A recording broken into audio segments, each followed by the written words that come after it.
ታምር ነው። እኔ በጣም ነው እየገረመኝ ማለት ነው። መንገድ ላይ ወደቀችዋ ልጅ ናት እንግዲህ ይሄን ደረጃ ደርሳ ዛሬ በየቦታው ውሃ ማስቆፈር፣ ሰዎችን ማስተማር፣ ያሳለፈችውን ነገር እያስታወሰች ደግሞ በሰው አንገቷን አሰቅል ማለት ነው። የትላንቱን እያስታወሰች ዛሬ የምትኖር እህታችን ናት ማለት ነው። አሰላሙ አለይኩም ወራህመቱላሂ ወበረካቱ። ውድና የተከበራችሁ ውድ የራህማ ቤተሰቦች እንዴት ናችሁ? እንዲሁም ክርስቲያን ወገኖች ሰላም ሰላም ብያለሁ። ሰላማችሁ ብዝዝት ትርፍርፍ በልልኝ። እንደተለመደው በአዲስ ቪዲዮ ከች ብያለሁ። ራህማ ነኝ። እንግዲህ መግቢያ ላይ እንዳልኳችሁ ልጅቷ መንገድ ላይ ነገሩን መሰላችሁ ከመጀመሪያው ጀምሬ ልንገራችሁ። እቺ ልጅ መንገድ ላይ ትወድቃለች ማለት ነው። መንገድ ላይ የወደቀችበትን ዋነኛው ጉዳይ ምን መሰላችሁ? ምክንያቱ ተማሪ በነበርኩኝ ጊዜ ከትምህርት ቤት ስመለስ በጣም ማቃት በደንብ የምትለብስ በጣም ቆንጆ የሆነ ሴት ነበረች። አለባበሷን በጣም የሚያምር ልጅ ነበረች አለች። እሷን ተከትዬ እኔም ሄድኩኝ። እሷም ደግሞ ነይ ብላኝ ይዛኝ ሄደች። ደብተሬንም እንዳያስኩኝ ሄድኩኝ። እሷ ደግሞ የሆነ ቦታ አስቀምጣኝ ትታኝ ወጣች። እኔን ደግሞ በሆነ ወንድ ልጅ መጣና መጥቶ ገባና በቃ በቶ ገረፈኝ። የት ነው የምትሄጂው? ወርፈሽ ቁጭ በይ ብሎ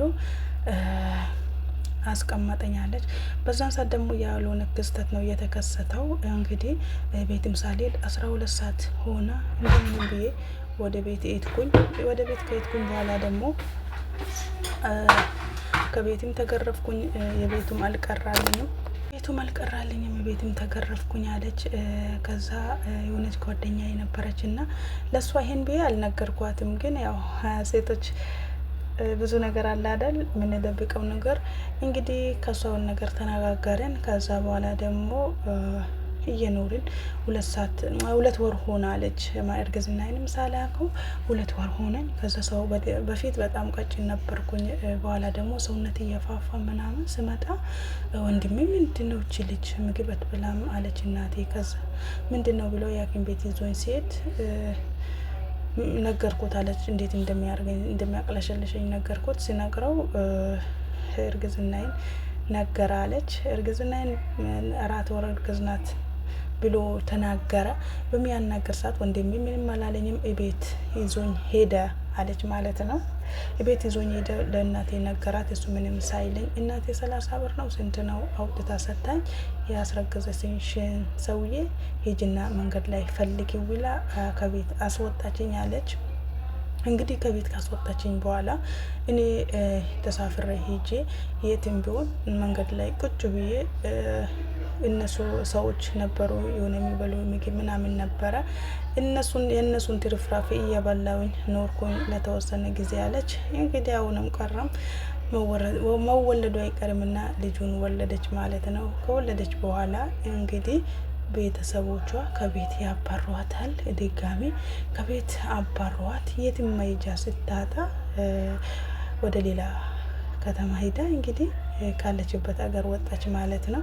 ከዛ መንገድ ላይ በተቀመጠችበት እቺ ወርቅ የታሰረላት ማለት ነው። ወርቅ የሚታስርላት አሁን ልጅቷ በጎዳና የተገኘችው እቺ ናት፣ ረጅሟ ማለት ነው። ወርቅ ለጸጉሯ ያረገችው እቺ ደግሞ ያገኘቻት ናት ማለት ነው። እቺ ናት ያስጠጋቻት ልጁን ጥላ ከወጣች በኋላ። እሱም እንግዲህ እኔ መኪና ተራ አስጠብቃለሁ አለች፣ እሰራለሁ እዛ አለች። ከዛ ወንዶች ደግሞ ተሰብስበው ነይ አሉኝ አለች። ስሜን ጠርተው ሲሉኝ መኪና መጫን ሰውን እቃ መጫን ትታችሁ በአሁን ደግሞ ሰውን መጫን ፈለጋችሁ እንዴ ስላቸው ስንቀልድም አረ ነይ ላንቺ ታስፈልግሻለች፣ አንቺ የሚያስፈልግሽ ነገር ነው፣ ስለዛ ነይ አሉኝ አለች። ሄድኩኝና አገኘዋት አለች። በጣም ደስ አለኝ።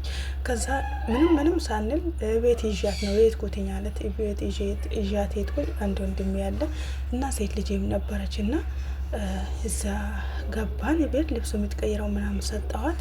ከዛ አደርን። እኔ ደግሞ ልጅቷን አደራ ሰጥቻት ወጣው ስራ ቦታ እኔ እንደተለመደው ሰጥቻት ወጣው። እኔ ከስራ እስከመመለስ ቤቱን አጽድታ እንጀራ ጋግራ ሁሉ ነገር አርጋ ቤቱን ልዩ አርጋ ፋርጋ ጠብቃኛለች አለች ማለት ነው።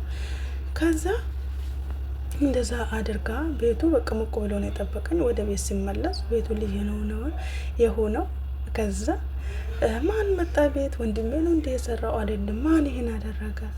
ይሄን ማን ያደረገው? ቤስጠቃት እኔ ነኝ እንዴ? ይሄንን መስራት ትችያለሽ እንዴ? ብዬ በጣም ደስ አለኝ አለች። ከዛ በሁለተኛው ቀን ደግሞ ጓዳይን አስገባዋት። በቃ አብረን መሆንን በጣም ደስ የሚል ጊዜ ደግሞ ማሳለፍ ጀመርን። አስጠግቻት አለች። እኔም ስራዬን ሄዳለሁ፣ እሷም ከኔ ጋር አለች። እንደዛም ሆኖ ግን ብዙ ወንዶች ናቸው የሚፈልጓት ይመጣሉ። እኔ ደግሞ አንዴ እንደ ቁጣም እንደ ምክር አድርጌ ይመክራታለሁ። ህይወቷ ድጋሚ አደጋ ውስጥ እንዳይወጥ በጣም ነው መመክራት አለች። ከዛ እያስፈራራዋትም ነበረ። እንደዛም ሆኖ የሆነ ጊዜ ያው ቤተሰቧ ጋር ለመሄድ ፈልጋ ብቻ ይሆን እንጃ 100 ብር ሰጣዋት አለች። ያው በድሮ ጊዜ ደግሞ 100 ብር ማለት አሁን ጊዜ በጣም ብዙ ብር ነው ማለት ነው። ስሰጣት ለካ እሷ አቋርጣ የዴት ሄዳለች፣ ወደ ጅቡቲ ሄዳለች ማለት ነው።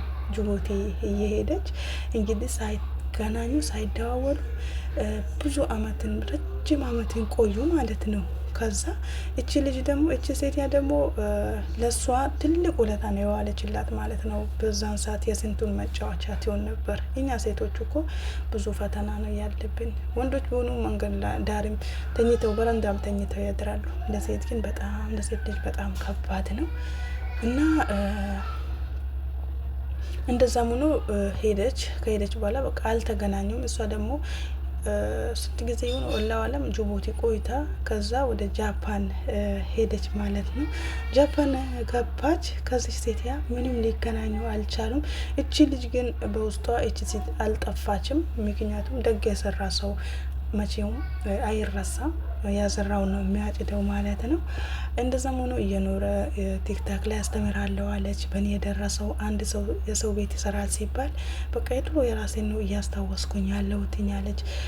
በቃ እንጃ የድሮን እያስታወሰች የበፊቱን ህይወቷን እያስታወሰች ምንም ሰውን አልንቅም እያስተምራል ቁጭ ብዬ ነው ማስተምረው አለች ማለት ነው ሚዲያ ላይ እና እንደዛው ነው። ከዚህም ሴት በጭራሽም አልተገናኙም እና የሆነ ቦታ ደግሞ ውሃ አስቆፍራለች።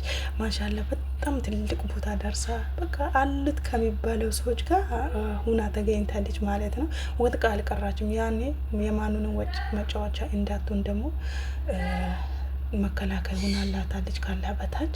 እንግዲህ ያንን ውለታዋን ደግሞ እሷም አልረሳችውና ውለቷን ለመክፈል ጥረት እያደረገች እችን ሴት ማግኘት ስለነበረባት እችን ሴት እንደምንም ብላ በአካል ሳታገኛት በፊት አፈላልጋ አገኝታት እንግዲህ ብዙ ስጦታዎችን ምናምን አበርክታላታለች ማለት ነው። በአካል እስከሚገናኙ እሱም ሄዳለሁ ባለችበት ሰዓት ሳይሳካላት ቀርቶ ነው እንግዲህ ያንን ሰርፕራይዝ ያደረገቻት። በየቦታው አለች ተፈልገሽ ነበር፣ የቤት ላይ ትፈልጋለሽ እንዴ? ምንድን ነው እንዴ? አይ ትፈልጋለች፣ ልጄም ሌላ ሀገር አለች አለች። ለሷም ሲጠይቅ ማን ነው የሚፈልገኝ? አንቺ ፈልገሽኝ ነበር ወይ ስላት አይደለም እኔ ያልፈለግኩሽም እኔ የሚለው ነው ግራ የገባኝ አለች። እኔን ማን ነው በዚህ ልክ የሚፈልገኝ? እኔ ጭራሽ ረስቻታለሁ አለች። እንዴት ነው ማስባት የ31 ታሪክ እንዴት ነው ማስታውሰው አለች። በቃ 32 31 ነው አሉ ማለት ነው አመት ማለት ነው። አስቡት እስኪ። ወላሂ እኔ በጣም ያገረመኝ ነገር ሰው አንዳንዴ አላህ እኮ የሆነ ሰውን ሲያገናኘው ነገሩንም ማንኛውም ነገር ሲያገናኘው ሲያገጣጥመው ማለት ነው ለበጎ ነው። እኛ የሆነ ለእኛ ማይበጅን የሚጎዳን ይመስለናል፣ ግን አይደለም፣ ለበጎ ነው። እና እንደዛ ሆኖም እያለ እንግዲህ መምጣት አይቀርምና መታ በአካል አግኝታታለች ማለት ነው። በአካል ሲገናኙ እኔ እንጃ ማመኑን ላይ እስከሚያቅተኝ ድረስ ነው ያለችው። እና ለአመት በዓል ከዚህ በፊት ለአመት በዓል ፍየል ገዝታ ልብስ ያበሻ ቀሚስ ምናምን ገዝታልኝ ሁሉ ነገር አዘጋጅታ እንዴ ፍየል የማን ነው ብላለ አለች። ቤት ውስጥ ማለት ነው መጥቶ ገብቶ የማን ነው ይሄ ፍየል ሲል ልጆቹም ዝም ብለው አይናገሩኝ ወደ ፈጣ ያልፋሉ አለች። ብዙ ልጆች አሉኝ አለች። ወለደች። ከዛ በኋላ አንድም ሴት አለችኝ ሌላ ሀገር ናት ወልዳለች። እሷም በደንብ አለች። ያው እቺ ልጅ የያዘቻትን ማለት ነው ቤት የገባች ጊዜ ለእሷ ነበር አደራ ሰጣት ሄደችው። ወላሂ ቀና ልብስተን እና ያቺ ልጅም ደግሞ ያው አግብታ ወልዳ ሌላ ሀገር ብትኖር እቺ ልጅ ግን የዋለችላትን ውለታ አልረሳችውም ማለት ነው። እንግዲህ ያው መተው ተገናኝተው ነው ኢቢኤስ ላይ ተገናኝተው ያው አይታችሁታል።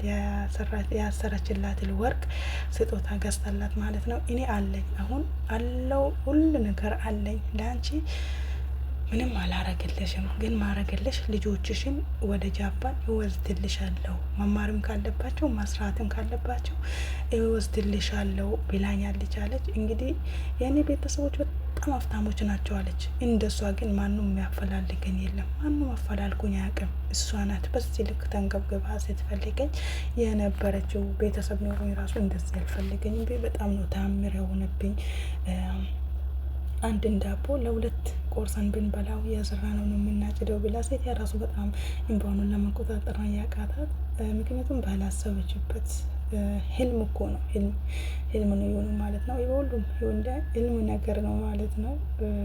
እንጂ ብቻ ግን እሷ ምንም ነገር ከማድረግልሽ ልጆችሽን ደግሞ ወደ ጃፓን ወስጄ እኔ ጋር ባረጋቸው ይሻላል። እኔ አሁን አለኝ፣ ሁሉ ነገር አለኝ፣ ልጅም ከራሴ ጋር ነው ያለው ብላለች ማለት ነው።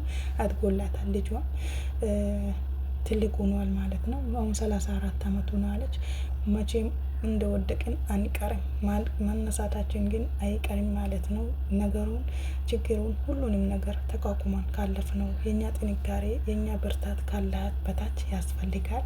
ይህንም ነገር ደግሞ እንድትበረታም እንድትጠነክር ያደረጋት አላህ ነው ማለት ነው። ትላንት ያለፈችውን ዛሬ ደግሞ ይህን ደረጃ ደርሳ ማየት ራሱ በጣም ታምር ነው ወላሂ። በጣም ነው የሚገርመው። አላህ መጨረሻችን የሁላችንም ያሳምርልን ማለት ነው። መንገድ ላይ የወደቀች ልጅ ዛሬ ደግሞ ትልቅ ቦታ ደርሳ ይህንን ወግ ማድረግ ማሳየት ዋና ማየት በራሱ ትልቅ ነገር ነው። ኢንሻአላህ በሌላ ቪዲዮ እስከምንገናኝ አሰላሙ አለይኩም ወራህመቱላሂ